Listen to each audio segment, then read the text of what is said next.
This episode is brought to you by Hill's Pet Nutrition. Every shelter pet deserves a second chance, and you're making it possible for thousands of them every day. Because when you feed your pet Hill's, you help feed a shelter pet, which helps make them healthy, happy, and more adoptable, changing their life forever. So they can change yours. Over 14 million shelter pets fed and adopted. Science did that. Visit hillspet.com/podcast to learn more.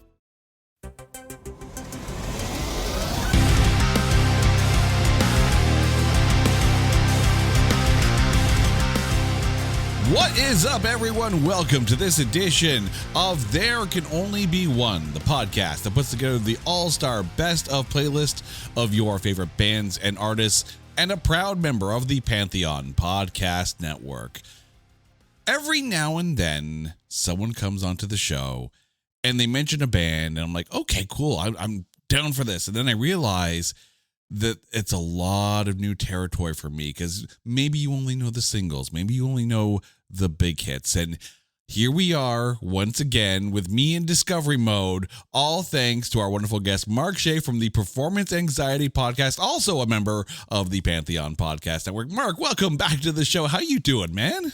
Oh, I'm doing wonderful. Thank you for having me again. It's been it's a pleasure, and I'm thrilled to get a chance to talk about Living Colour. I love these guys. Now, the last time you were on the show, you threw a complete and utter, I'd never heard the band at all, and there was some really, really cool discovery in this one.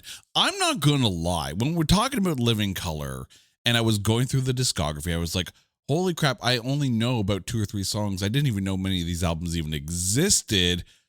So, A, thank you for, introducing me to new tunes once again. That's awesome. But what is it about Living Colour that made you want to pitch this one? Their longevity and the fact that I've seen them many times live, and they're an incredible live band. And you'll always go to a show and be like, and somebody will say, "Oh, they're still making music." Like, yeah, they've been putting out albums since. They took a break in the mid '90s, but since 2009, they've been putting out. I guess 2003 they started with the reunion album, and they maybe not consistently, but they have put out 3 complete albums that a lot of people just don't know about, and they're probably some of the best albums they've ever done. Yeah, I'm gonna get on my soapbox at some point during the show and talk about how terrestrial radio and even satellite radio to a point doesn't really do a lot of these bands justice, because you're right. There are so many bands that are still out there putting out new music, and yet radio only seems to play the big hits from that one big album and that one time that they were in the public conscience of pop culture. Yeah. Start listening to the new stuff. Radio, come on. I know. Well, you did a masterful job of pointing that out with the Our Lady Peace episode you guys just recently released. It was great. And in fact, there were the last 2 albums I hadn't even had a chance to listen to. So I got a chance to go back and listen to those just because I wanted to follow along with the podcast. Yeah. I mean, obviously this is an audio only podcast, so I'm going to let you know a little inside baseball here, dear listeners. I'm still proudly wearing my Candlebox hat, and I guarantee you that my 3 album run for Candlebox are all albums that radio didn't really touch. And that is an absolute crime, because they were phenomenal albums. Yeah. Better, in my opinion, better than the first 3. Oh, yeah. I mean, it's hard to kind of beat that, at least as far as popularity goes, as far as, public attention goes. It's hard to beat that first album. But yeah, right. No, like their later albums, again, very similar to Living Colour, put out 3 albums, take a break, step away from things for a bit, come back and put out some of the best stuff of your entire career. Yeah, that unfortunately gets ignored, or it's just basically unknown. So hopefully we'll shed a light on some music that people can discover. Well, and here's the beautiful thing too, dear listeners. If you haven't already figured out by now, if you go to our website at notthatbadcast.com and you go to the webpage for this specific episode, we always put the playlists that myself, and in this case, Marc, will put together so you can listen to the various songs that we are talking about. And hopefully when you do, you go deep dive some of those albums, because there is some stellar musical work on these later albums that we're going to get to a little bit later in the show. But let's tell you what we're about to do now, because we're about to go through 8 albums from the Living Colour discography. We are not doing any live albums or compilation albums. It should be noted that 2 of these albums are actually EPs, the Biscuits EP and the Hushachi EP that was released in 2016. Fewer songs, but that just makes the picking choice a little bit easier because there's a few songs to go through there. But we're going to start with the biggest album of all, at least popularity-wise, and that's their debut album, Vivid. Released May 3rd, 1988, the band at this point is Corey Glover on vocals, Vernon Reid on guitar, Muzz Skillings on bass, and Will Calhoun on drums. The album also featured appearances from Mick Jagger, Chuck D, and Flavor Flav. So, not bad for your first album. I think Queen Latifah was on there too, wasn't she at one point? I think she was on the second one. I thought she was on Time's Up, but I could be wrong. That's right. I could be wrong. No, you are right. I'm getting them mixed up. But they're still both great albums. But still, for a second album, if you're having guest appearances like that, like Living Colour brought their friends, and their friends are awesome. The album hit number 6 on the Billboard 200 and hit number 2 in New Zealand. It is double platinum in the US, platinum in Canada, and gold in New Zealand. There were 5 singles off of this one. You might have heard of one of them. Cult of Personality charted the highest. It hit number 13 on the Billboard Hot 100 and number 9 on the US mainstream rock charts and number 3 in New Zealand. There were a few awards for this. At the 1989 MTV VMAs, Cult of Personality won for Best New Artist, Best Group Video, and Best Stage Performance. And at the 1990 Grammys, they won for Best Hard Rock Performance, and they were nominated for Best Rock Performance by a duo or group with vocals for Glamour Boys, but they lost to the Traveling Wilburys. So I guess if Roy Orbison and Tom Petty decide to, hang out together, kind of hard to beat that. Yeah, it's a tough act to follow. Right. But I mean, like, especially on a debut. Right. Sure, they brought Mick Jagger and, Public Enemy, but still.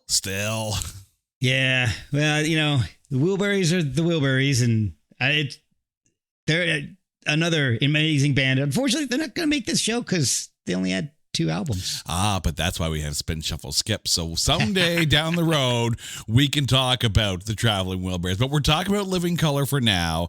So I'm tossing it over to you, Mark. Off of Vivid, what's your pick? This is, it's easy on one hand, but a little difficult on the other, because I like the deeper cuts. I tend to like the songs that you don't hear so much. And I almost chose Funny Vibe with Chuck D and Flavor Flav. It's one of my favorites on the album. But going back and listening to the album again, I had to choose Cult of Personality. That song just had such an impact. And not only is it so popular, it actually is one of their best songs. It's an incredible song. Oh, I mean, there's a later album, and again, we're going to get to that album a little bit later, where there's one of those little sound bites, and someone's actually referencing and doing like the little mouth guitar riff for the opening of that. It's like, what's that band? What's that band from the 90s? It's like, which is pretty much probably how everyone at that point would refer to them if they don't know the actual band. I also went with Cult of Personality. The song is absolutely phenomenal. I almost went with their Talking Heads cover of the song Memories Can't Wait, because I found that one was actually really, really good too. Yeah. That album is so interesting because it has so many different, and I guess you could say that for all the albums. They just venture off into so many different sounds. And then to have guys like Mick Jagger playing on I think he was on Glamour Boys. It's just, and that's a song that, while not my favorite song, they still play in their live shows to this day. Oh, I mean, yes. I think a lot of people are still being reintroduced to Living Colour, of course, with CM Punk using Cult of Personality as his entrance music, which, if you're a wrestling fan, Living Colour, that's for sure. But a lot of these songs still carry to this day. And like, let's be honest, Vernon Reid's guitar work is phenomenal. So unique, so distinctive. I mean, you can hear who he influenced. Guys like Tom Morello, and they wouldn't be where they are without Vernon Reid. Yeah. And I mean, that's not to take away anything from Corey Glover and his phenomenal vocals. Like, as I'm listening to, you almost forget just how strong a vocalist he is. Yeah, absolutely. And it's his songwriting, his lyric writing is just gotten better and better as the years go by. We now move on to their second album, Time's Up, released August 28th, 1990.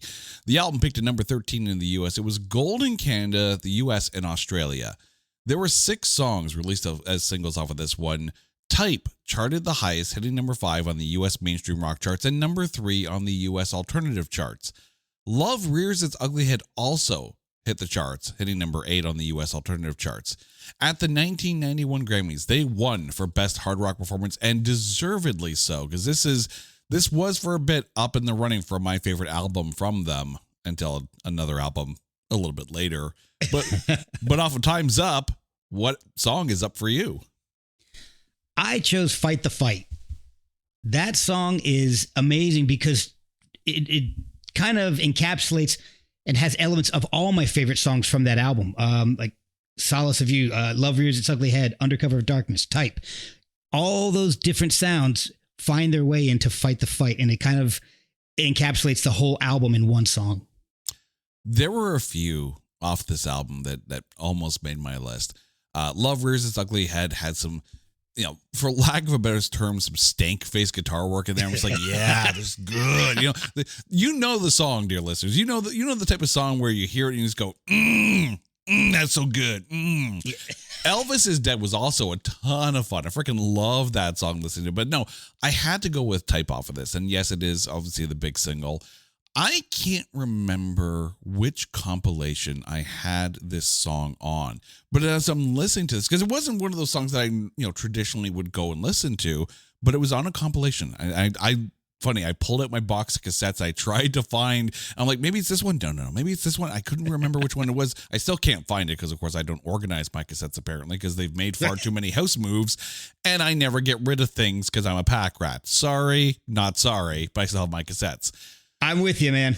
But as I'm listening to the song, I'm like, oh, wait, I know this song. I know this song real well, especially when you get to the, everything that goes around comes around, almost harmony part at the end.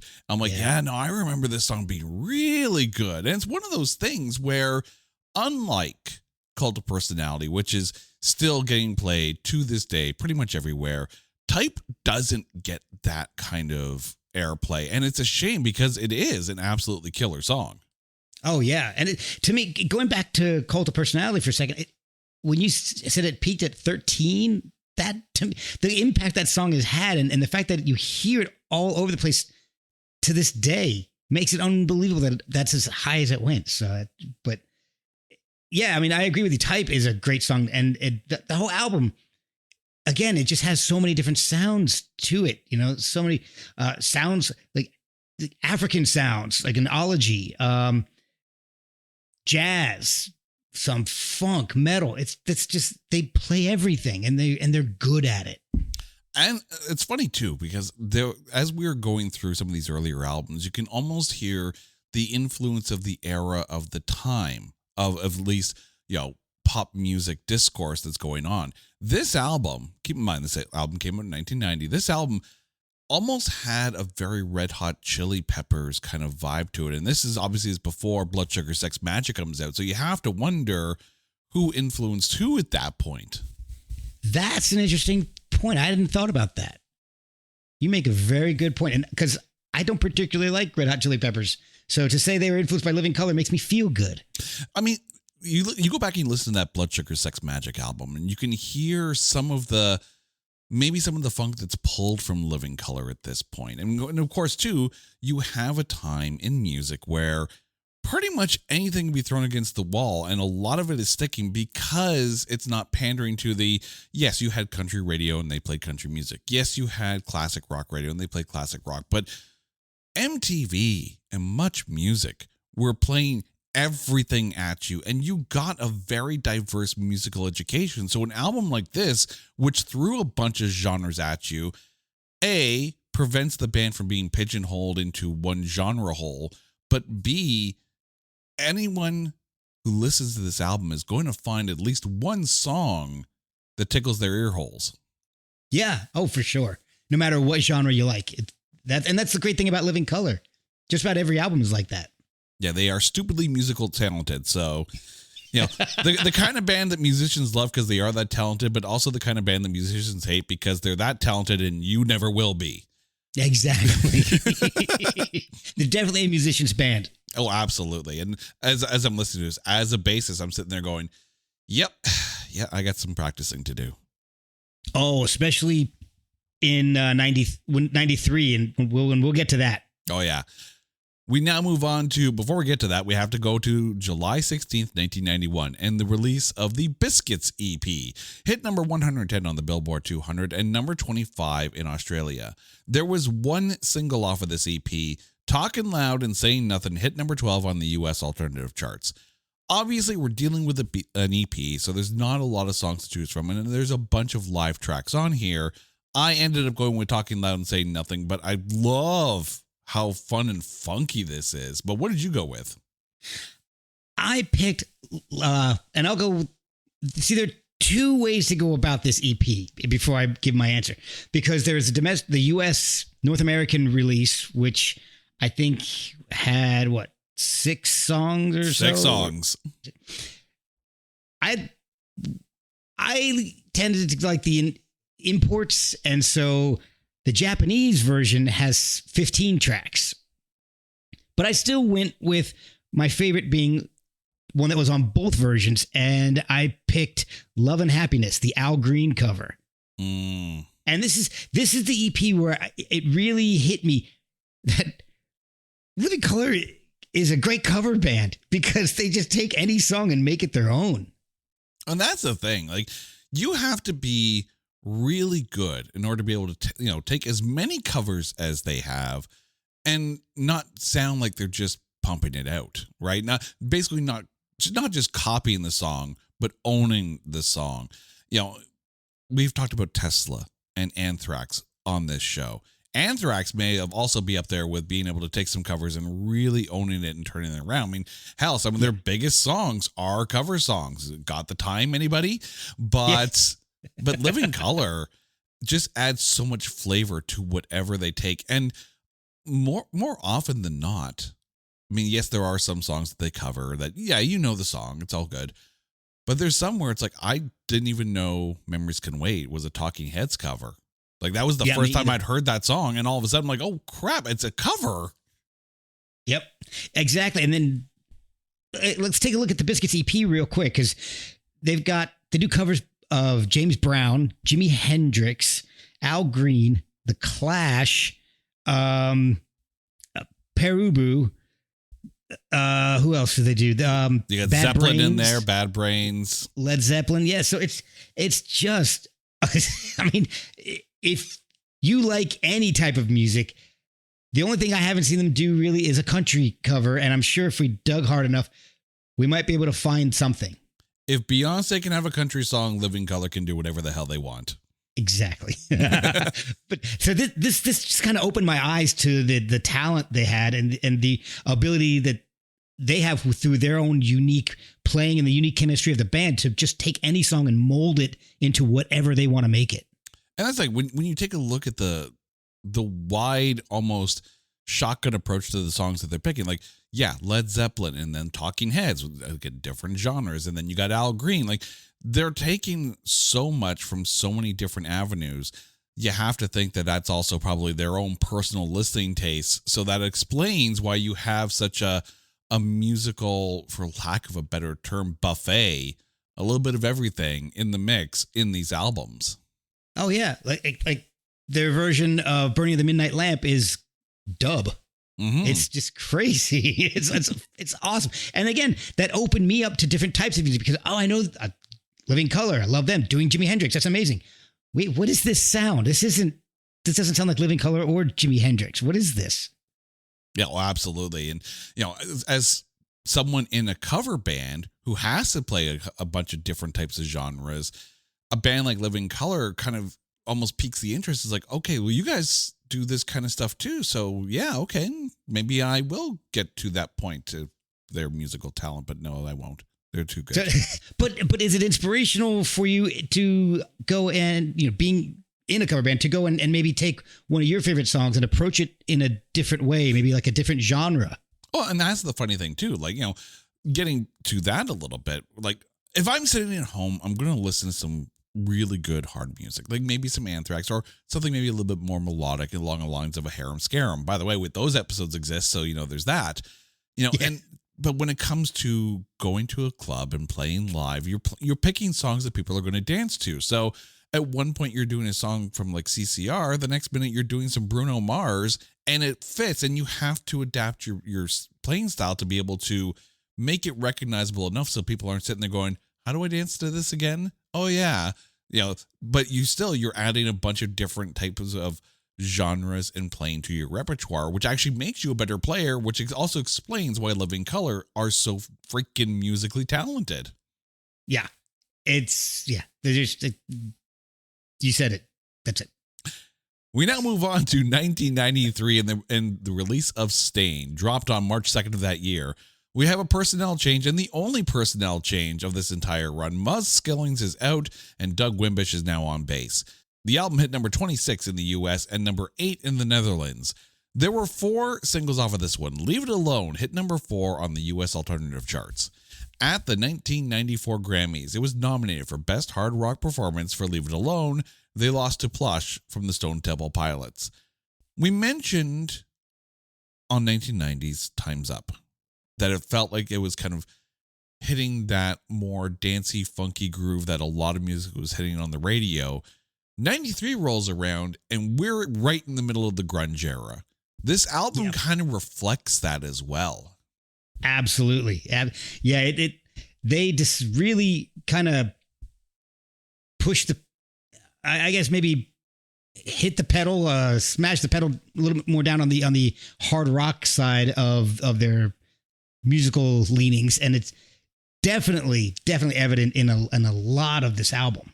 Oh yeah, I mean, like in listening to this, I'm just thinking, like, how did you go from funk to really angry rock in the span of about 3 years?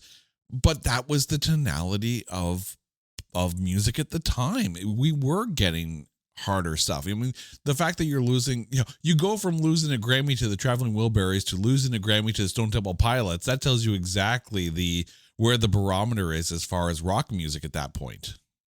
Yeah, and I think maybe the industry was taking a little bit of a toll on the band, and the anger towards that was coming out in the music. Oh yeah. But off of this album, off of 1993's Stain, what have you got? This was a tough one. This album for the longest time was one of my favorite albums. I would listen to this all the time. And one of the weird things that I noticed when it first came out, I bought it and a friend of mine bought it. And there were 2 songs that had, when we listened to them back to back, they had different guitar solos. My version had a different guitar solo than the version my buddy had. And there was one different mix with 2 tracks that had different, like I said, different solos. And a few of them got out before they caught them. And my buddy apparently got one of them. I don't know if he still has this version of the album, but years and years later, I want to say probably 10 years ago, they kind of, I guess, explained what happened, and they posted the songs with the different guitar solos on SoundCloud. So those of us who had the normal versions could listen to them again. And it was because I remember I was in college walking into my buddy's dorm room listening to, I don't even remember which song it was, but I think it may have been Leave It Alone. And the guitar solo comes in and I'm like, what is this? Isn't the solo for the song? What is this? And I never knew who had the weird version. So with that, all that being said, it was tough to pick a song because Doug Wimbish is just amazing. He's an incredible addition to this band. And his bass on Wall just blows me away. And every time they play it live, it's different because the song ends on this huge, the song just kind of disintegrates at the end. And Wimbish is just playing this insane guitar solo over. And every time I've seen them, it's a different solo. It's completely different. With that being said, I had to choose Nothingness because that song to me is just so beautiful. It's one of the most beautiful songs that Living Colour has ever recorded. And I couldn't not pick Nothingness. I'm not going to lie, I didn't pick Nothingness, but I'll get to my pick in a second.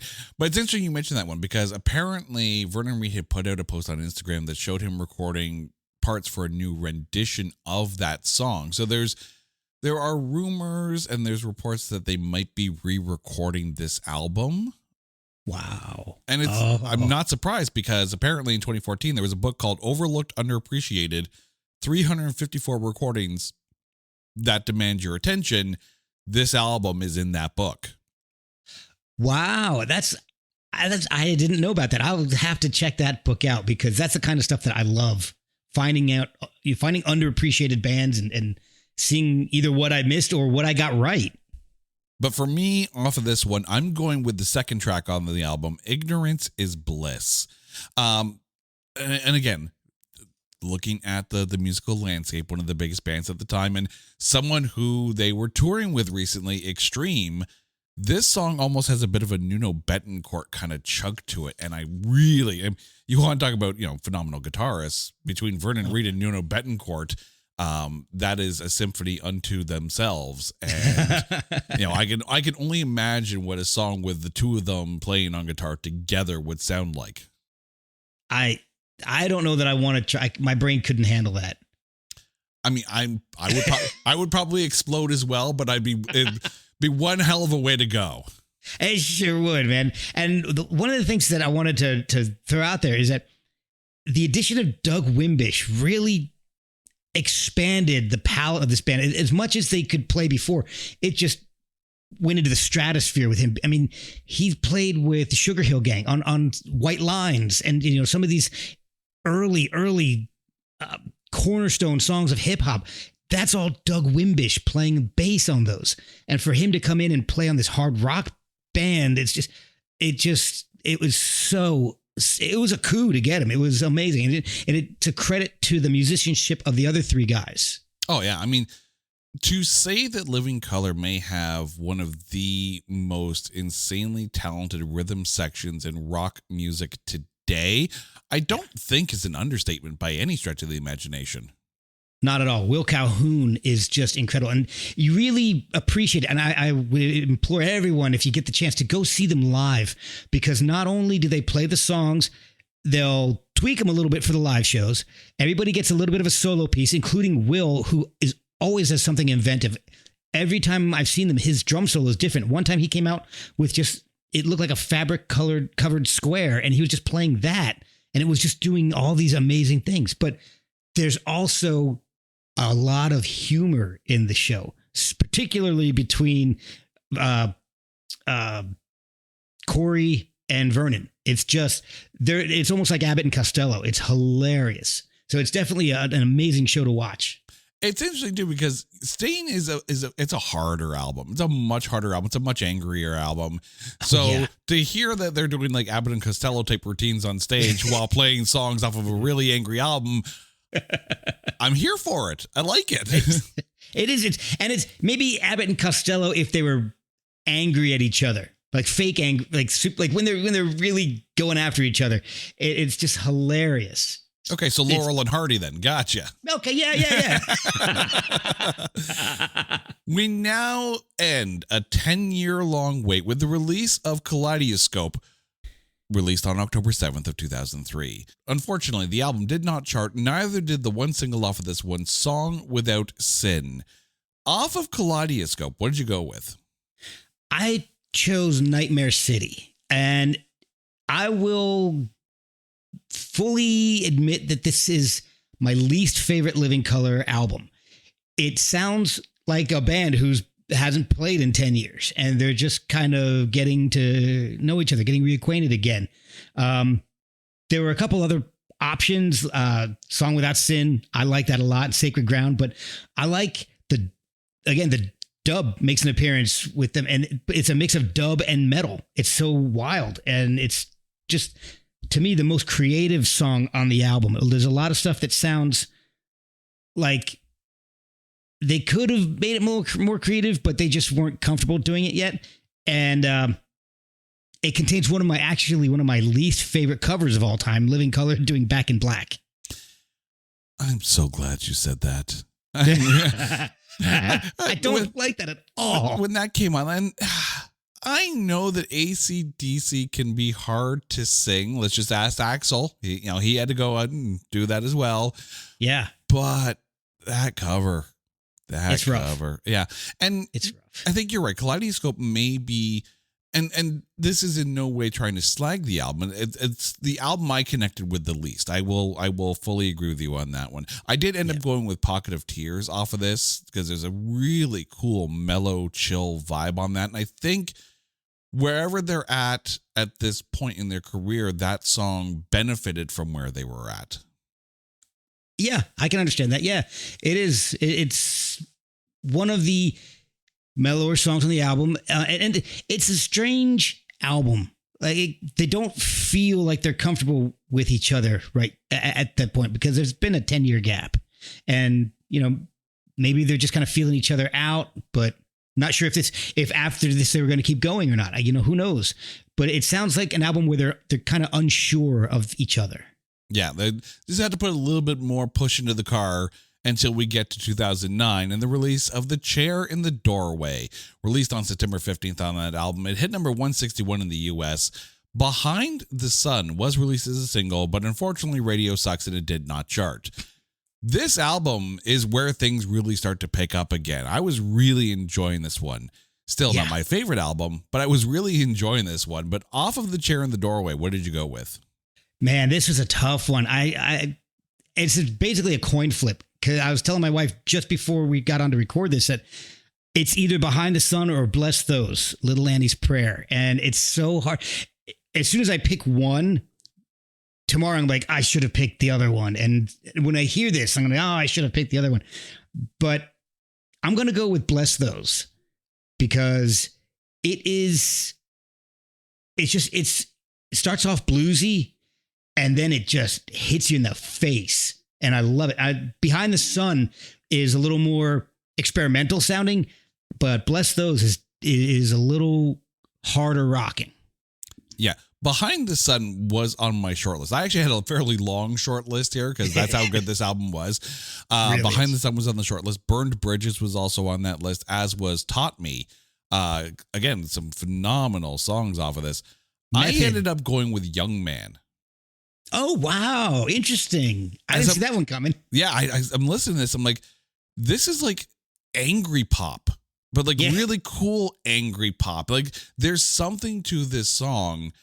And I don't know whether it's what Mark Stewart brought as a writer, but holy crap, this song has so much to it. And that's the thing, too. You're now seeing outside writers kind of working with them. So the tonality of the album is changing a little bit from an album like Kaleidoscope or an album like Stain.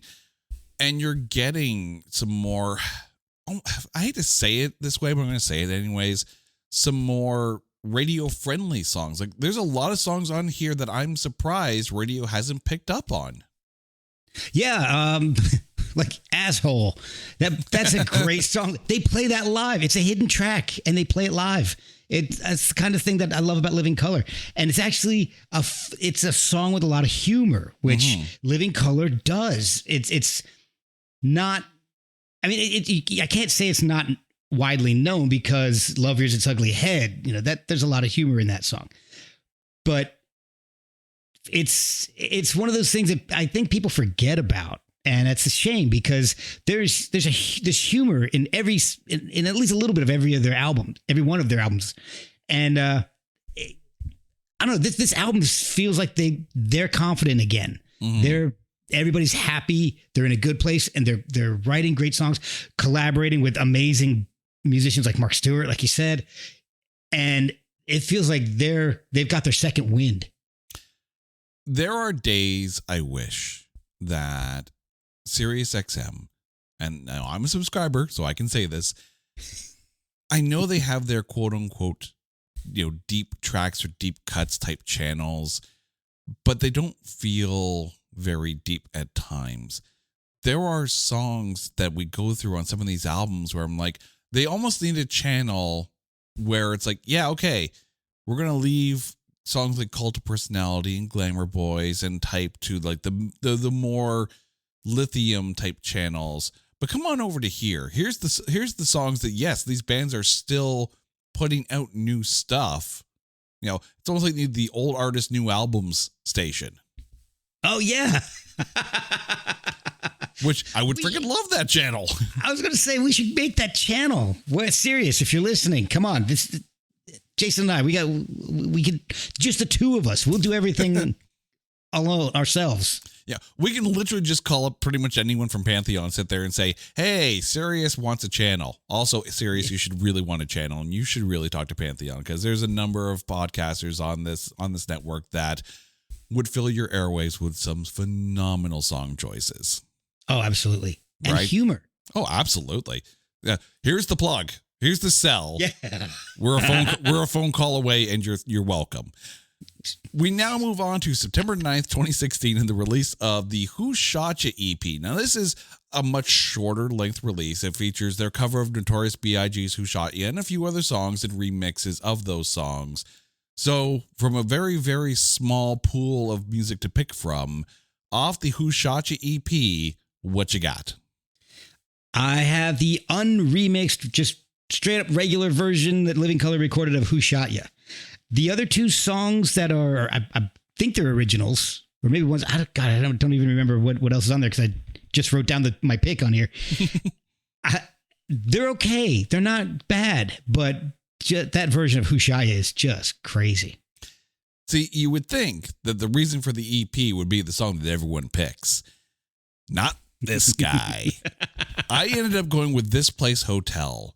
This has got a nice, funky beat to it. There's backup vocals on this. Like, holy crap, this song should have been on a full-length release. It's that damn good. But that's Michael Jackson. That's what I forgot about. Yeah. Yeah, like it's a great song. Freaking great song. Yeah. Yeah. I'm still going with Who Shot Ya. And I usually will pick the regular version over a remix. Remixes, to me, are not my thing. I'm not a huge into them. So I usually go with the original. It would take a really phenomenal remix for me to sign on to it. Like, I'm admittedly a big Tori Amos fan.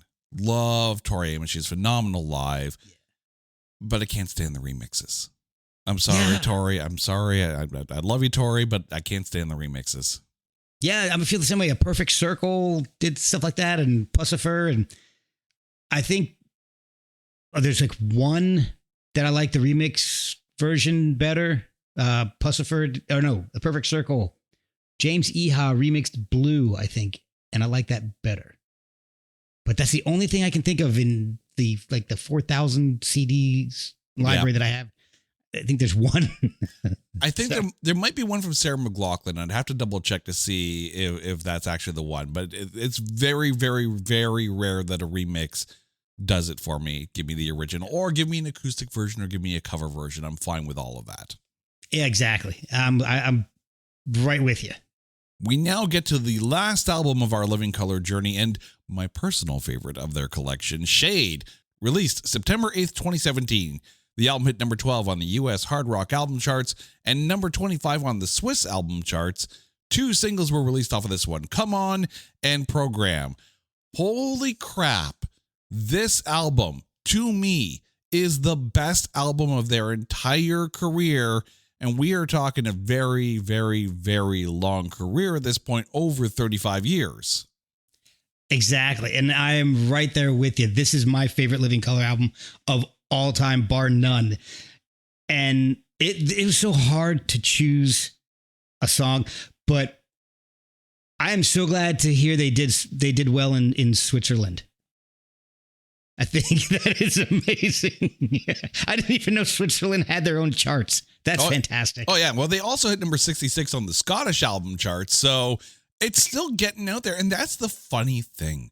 There are certain bands where they do okay at home, but for some reason, they connect with other audiences, whether it's a song that they do, or the fact that they just go there a lot because for whatever reason, the music that they write hits on so many levels. I mean, I've lost track of the number of times a band sit there and say, yeah, it's okay, but we're big in Japan. Yeah, exactly. I think there's a whole movie about that. Singles did that. We're huge in Luxembourg. Well, I mean, again, getting back to Harem Scarum, they're a Canadian band. I'm in Canada.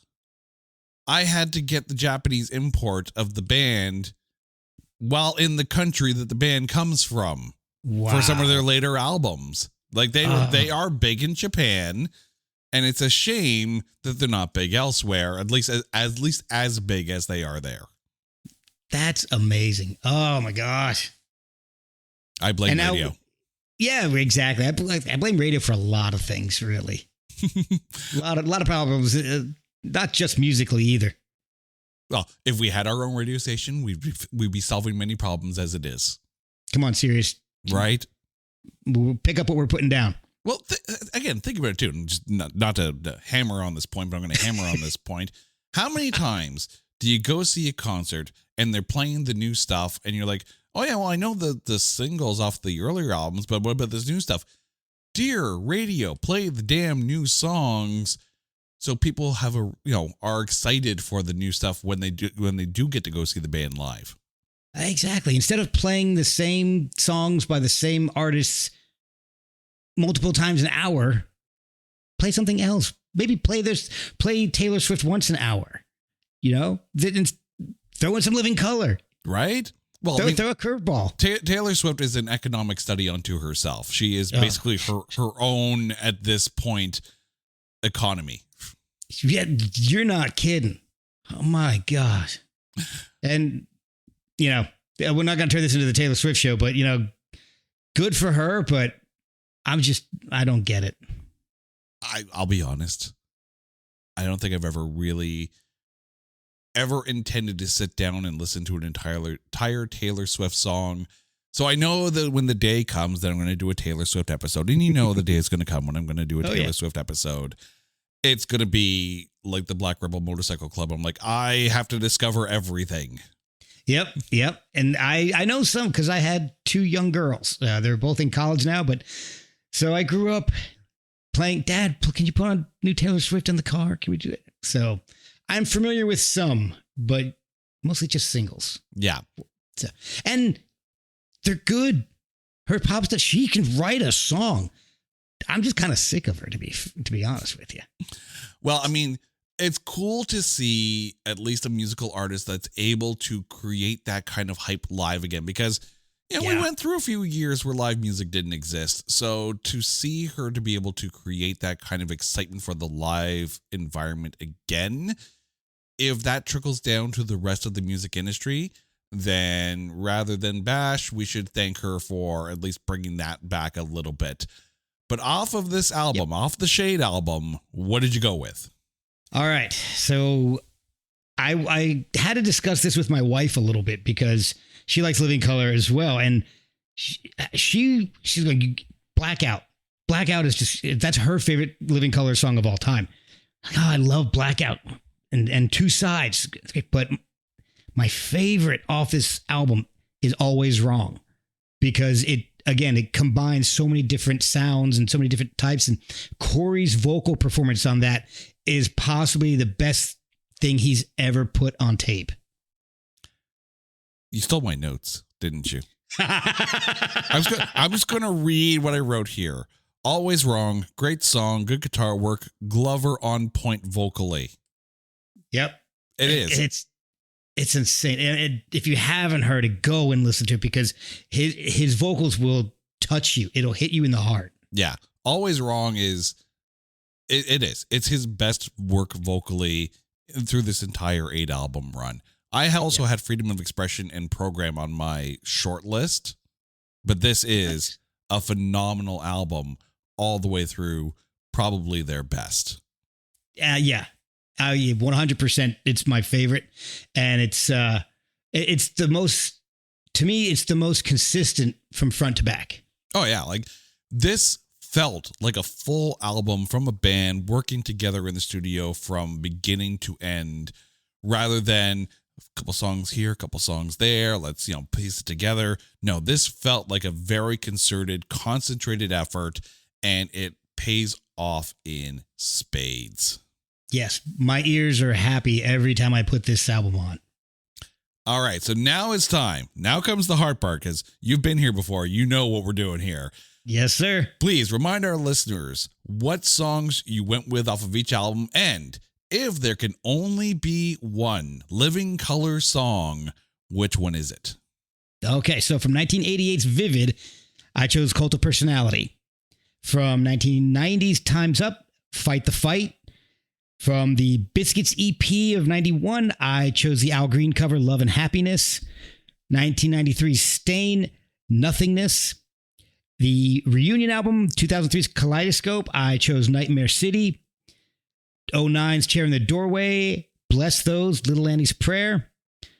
The Who Shot Ya EP from 2016, the original unremixed version of Who Shot Ya. And 2017's Shade, I picked Always Wrong. And if there has to be one, I have to go with Always Wrong. That is, the fact that you pulled that off of the last album, that is saying something so good about that album. All right. Yeah. Off of 1988's Vivid, I went with Cult of Personality. From Time's Up, I went with Type. From the Biscuits EP, I went with Talking Loud and Saying Nothing. From Stain, I went with Ignorance is Bliss. Off of Kaleidoscope, I went with Pocket of Tears. From the Chair in the Doorway, I went with Young Man. From Who Shot Ya, I went with This Place Hotel. And from Shade, I went with Always Wrong. But if there can only be one, and I am really tossing up here, like there are 3 songs on my short list for the only one, and Cult of Personality is not one of them. So Start paying attention, radio. It's literally between Type, Young Man, and Always Wrong. Ugh. No, I'm siding with you, dude. It's Always Wrong. Yes. Always Wrong is my only one. That's amazing. Okay, so the one thing I noticed about this, when we did Black Rebel Motorcycle Club, we had a few of the same songs on there. We only had 2, Cult of Personality, the first and the last. Yeah. Oh yeah. Cult of Personality and Always Wrong. And so to me, that says it's a novel's worth of how amazing this band is. That makes no sense. So I'll re-say that. It says so much about the diversity of this band. It's the fact that we can go through 8 albums and only 2 of them we've chosen the same tracks. Yeah, and now, dear listeners, when you think about it, if you do go to our website at notthatbadcast.com and go to the website page to check out this episode and then to see the playlist, that's 8 albums, 2 people, only 2 matches. So you guys do the math. That is a total of 14 songs for you guys to listen to. And yet we still came up with the same only one, which is why radio needs to play the new stuff, because it's a damn good song. Yes. Yes. And I don't even think that was a single, was it? No.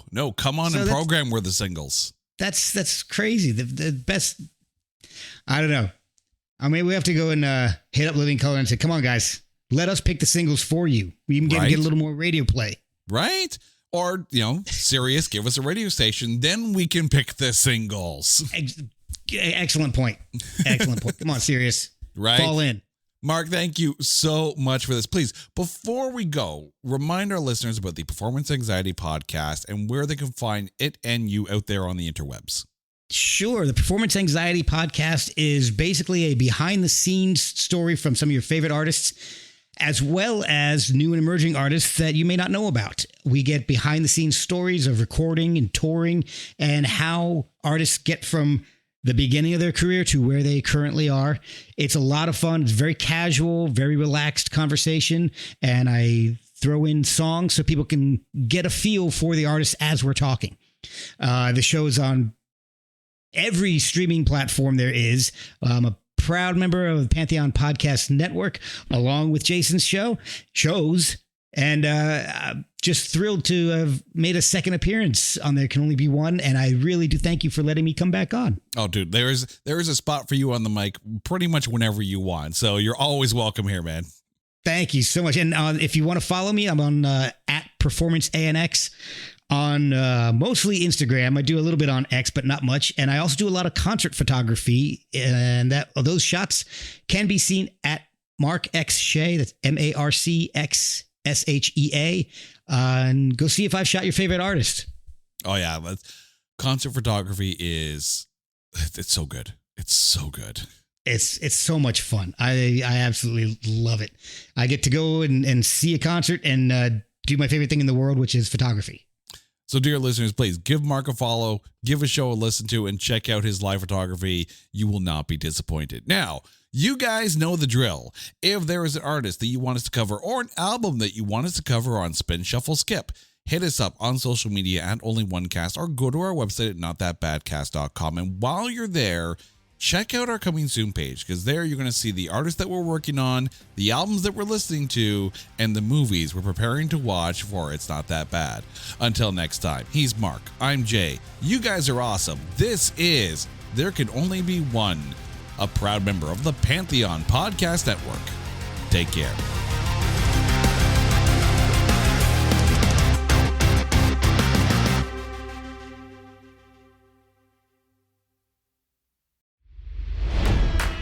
It's NFL draft season, and that means it's time to start thinking about fantasy football.